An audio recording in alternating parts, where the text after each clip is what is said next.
आम्ही इयत्ता चौथीची मुलं नाटक सादर करीत आहोत. कचऱ्याचे वर्गीकरण.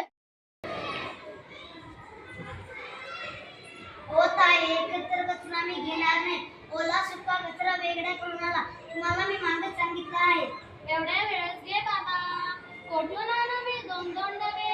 फुटक्या, बादल्या, डबे याचा वापर करा. तुझ्या मनाला मी नवीन डबे करा. एवढ्या वेळेस घे बाबा. काय फरक पडतोय? कचरा कचरा ठेवला तर कचरा तो कचराच. काही फरक पडतो. इथे तिथे आम्हाला मुकाला ओरडतो आणि मग आम्हाला तू वेगळं वेगळं करायला सांगतो. आम्हाला नाही का छान वाटत.